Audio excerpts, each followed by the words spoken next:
But one of those prime targets that we thought maybe the Lions were going to go after made his move, or at least is in the middle of working out a contract.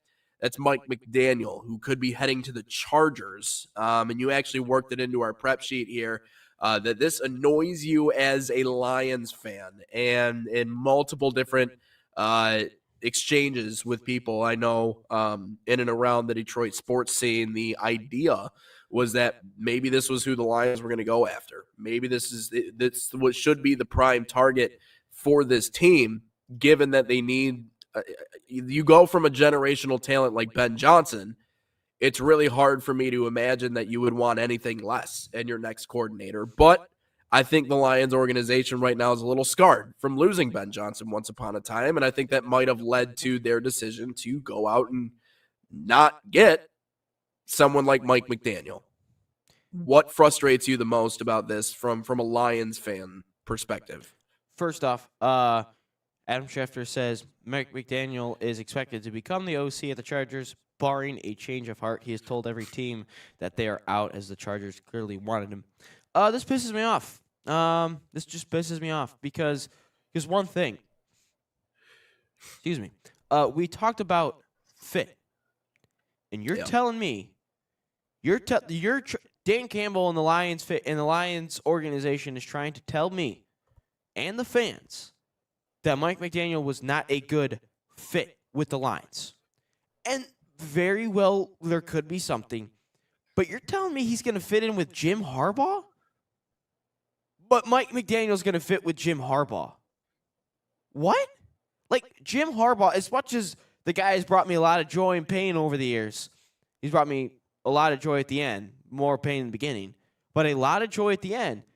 Harbaugh looks like he'd be a little difficult to work with, especially on the offensive side of the ball. We like, Nate, we looked at from 2015 to 2018, it was really a Jim Harbaugh offense, and it was so hard for him to even truly get an offensive coordinator until Josh Gaddis got there.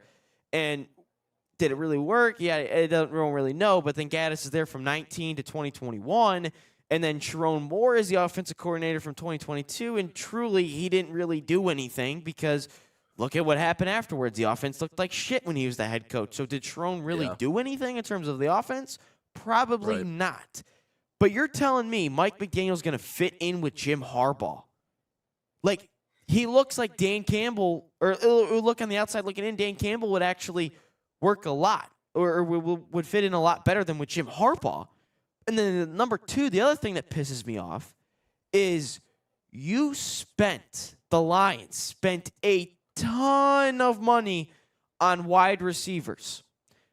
Amon-Ra St. Brown, massive extension. J-Mo, massive extension.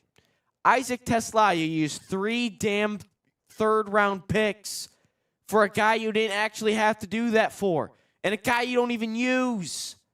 You just use him to make crazy red zone catches. That's all you use him for. You used a ton of draft capital and resources and money to put into your wide receiving room. And then you hired the guy, villain, who's going to use the tight ends more. But Mike McDaniel uses the wide receivers a lot more, but you use a ton of money on the wide receivers. This shit makes no sense. Like, this is what annoys me, is the fact that it wasn't a good fit, but he's a good fit with Harbaugh, and you use so much money on wide receivers and you hired an OC that's going to use tight ends. Like, are we going to draft a tight end in the second round this year? I don't know. It just pisses me off. I'm sorry.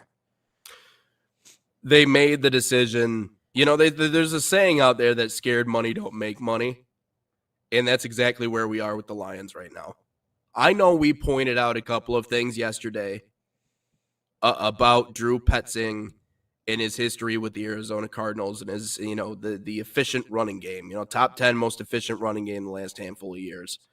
But when Dan Campbell was interviewed about making the decision to bring in someone like Drew Petzing, the biggest talking point from the Lions and some of the dignitaries in that front office was that we want someone who's going to be here for a while. We want someone who's dedicated to the mission, who's going to go out and want to win a Super Bowl with us, who's not going to leave us after we make our deepest run since, I don't know, whenever, like probably in franchise history. right? So we want someone who's going to stick around. But you know what? That's making decisions because you're scared. It's making the safe decision. It's no different than someone with baggage, and just kind of settling in a relationship. Yeah, you settled for that person because you realize that, hey, you want to mitigate damage. You don't want to put yourself in a spot to where you could get hurt again, right? And this is where the Lions are right now. They feel like they were kind of left in the dust by Ben Johnson, who I still believe is the best offensive mind in the league. And so now, because they're scared and they're skittish, they're going to make decisions and they're going to say, hey, that we want someone who's going to be here for the long haul. I'm sorry.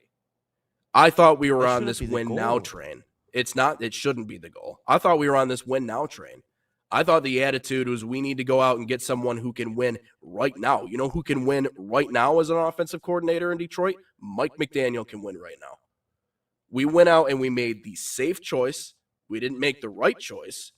And that's the thing that in my mind is so ridiculous. And mind you, this is coming from the same guy who's talking about where we're going to bite off kneecaps and we're going to fight you for every inch and we're going to go for 4th and 1, although it's stupid and we shouldn't, but hey, that's our identity, right? This is the same guy that boasts about how we're going to do, he did, but we're going to do everything and anything we can to go out and win and put this franchise on the map and potentially bring home a Super Bowl. You have more weapons at your disposal than what Mike McDaniel had in a lot of his seasons in Miami. I would take Jared Goff over Tua Tagovailoa 99 times out of 100.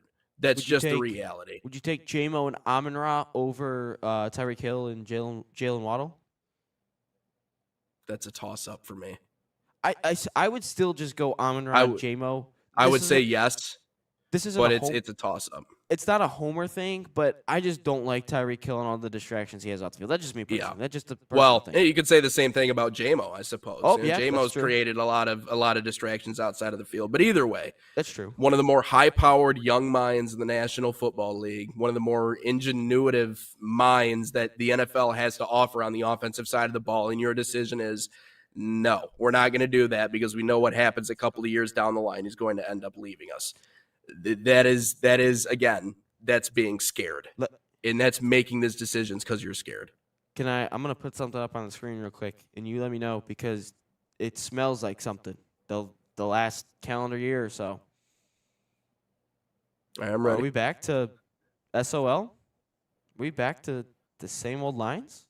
Because a lot of these moves recently have been a lot of it's our guys. We got it like. Kelvin Shepard, defensive coordinator. We're going to promote within. We're going to get Johnny Moe back.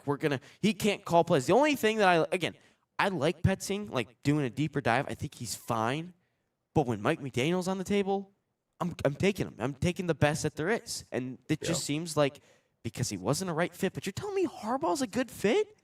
Brad Holmes, being the smartest man in the room, is going to single-handedly destroy this Lions franchise. And to those of you who jumped on the bandwagon a few years ago, get ready to learn irrelevancy again. You're going to go through it like the rest of us did for our entire life leading up to this point because we like to smell our own you-know-what. And that's exactly what this reeks of. We're smelling our you-know-what. We didn't go get the best option available. We got our guy, quote-unquote. And listen, if Dan Campbell had his hand in making this decision, I need Lions fans to really kind of take a step back and look at themselves in the mirror and go, you know what? It's okay to criticize Dan Campbell. Listen, I know he's a big teddy bear. I know he cries. I know he's a real personable guy, and he's bought into the Detroit experience, and he was on that 0-16 team.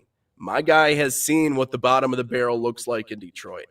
But if he has his hand in making these decisions right now, listen, it's okay to criticize a guy who goes on 4th down when it's idiotic to do so and costs his team the game.